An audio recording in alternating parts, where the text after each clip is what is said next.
Hello po! 15 minutes na pala natin naibabad tong Skintific na Mugwort Clay Mask sa ating mukha. Kaya kailangan na po natin maghugas ng ating pagmumukha. O, tsaren. Pasensya na po kung marami akong mga burluloy ngayon sa katawan kasi hindi pa talaga ako naligo. Kaya hindi pa yan sila natanggal. Nag-half bath lang ako. Char, hindi talaga. Hinugasan ko lang yung mga parting kailangan mahugasan. At saka ito, naghilamos na nga. Ayun, nailinis na po natin yung mukha natin. Kaya ito pala, first time ko pong gumamit itong Brilliant Skin. Lately kasi, ang bongga talaga mga insektong kumagat sa akin kasi umaabot talaga sa mukha. Ang dami ko pong insect bites. Hindi po yan pimples dahil hindi po talaga ako mapimple na tao. Nagkaka-pimple ako pag dinatnan na po ako. Tapos isa lang ba, yung malaki lang o kaya maliit. Basta ganun lang. Pero as in, grabe, para po talaga akong nag-break out. Meron kasi talaga akong ginagamit na rejuvenating, guys. Pero hindi na siya nag-work for me ba? Dito kasi ako sa Thailand. Kaya eto, napaisip ako, gagamitin ko man si Brilliant since super lakas niya talaga. At yun yung kailangan ko. Talagan mo lang talaga na matinding panlaban din na hangin kung gusto niyo po talagang kuminis yung mukha niyo. Ganun. By the way, last month pa pala ito na video. Makikita na naman sa video. Naka-braces pa po ako. This March lang kasi din ako nagka-retainer. So, guys, pasensya na, super late upload na ha. Parang ganun ka man lagi, Queen. Lagi talagang late upload. Oh, sorry na. Ito na nga, maghuhugas na po tayo ng ating pagmumukha at namiss ko pa yung Kojic Show. Oh, alam niyo na, pag nag-voice over ako, parang apakas lang ng salita ko. Naka-retainers pang version na to, kaya sorry na ha.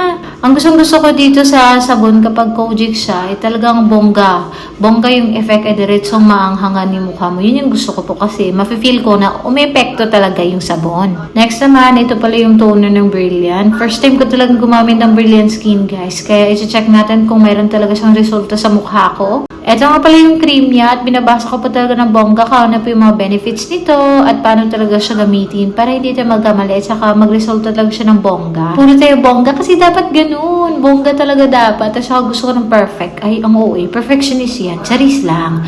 Pero kung nagbabasa po talaga ako ng bongga kasi ayoko po talaga magkamali at saka ayoko din po talaga masira din yung mukha ko. Baka hindi natin maitama ng bongga yung steps. Sensya na. Ang bakla talaga ng bibig na to. Nagilamos lang yan ha, pero parang nang naliligo. Oh, gabi. So, ito na, maglalagay na po tayo ng toner. Unang bukas ko pa lang sa toner, inaamoy na agad, oh, di ba? At saka, isang pahid ko pa lang, nafe-feel ko nang umepekto siya. Ay, OAR. Totoo, guys, talagang gusto ko yung umepekto agad ba? Kaya ito nga, bonggang-bongga ako sa sarili ko dito. At naghahanap din ng ilaw kasi walang ilaw yung isa.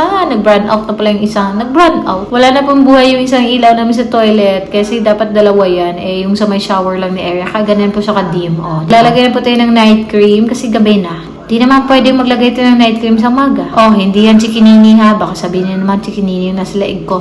Talagang ganyan po yung skin ko. Apaka-sensitive. Madali po talagang mamula kapag nasaktan mo lang ng konti. Sorry na agad. Hindi ko pa talaga alam kung gaano karami lang ilalagay na cream. Medyo dumami talaga yung paglagay natin. Pero worth it naman to kasi kailangan ko talagang kuminis, guys. Naging paborito talaga ako mga insekto. Parang sa isang taon, nakadalawang beses ako makapunta sa hospital para magpa-check up lang at makakahingi ng gamot for the insect bites. For the last naman, sunscreen. Kahit gabi, naglalagay pa ako ng sunscreen. Since gumagamit pa din ako ng phone. UVA, UVB din naman kasi yung sunscreen. Kasi importante din yun, guys. Kahit radiation namin din kasi nakaka-epekto pa yung masama sa ating skin. Lalo na nagpupuyat po tayo. At nakikita niyo yung super dami ng sunscreen. Sorry na, kasi ganyan po talaga maglagay ng sunscreen. I don't care sa white cast kasi nabiblend po talaga yan. Ang purpose naman kasi ng sunscreen ay protektahan po yung skin natin. Yun po yung gusto ko. Protektahan lang talaga yung skin ko sa mukha, guys. Kaya kung may mga problema po kayo sa buhay, huwag po kayong sumuko. Kagaya na lang pagmumukha ko. Apakadami ng pinagdaanan dito sa insect bites. Laging tatandaan, madami po talagang solusyon kung gugustuhin nyo. Wala din po talagang mangyayari kung wala po kayong susubukan. Kaya subok lang ang subok. Malay mo, may isa dyan. O, diba? Solusyon na yun, ganun. Laging tandaan, nasa Diyos ang tiwala, pero nasa tao pa din yung gawa.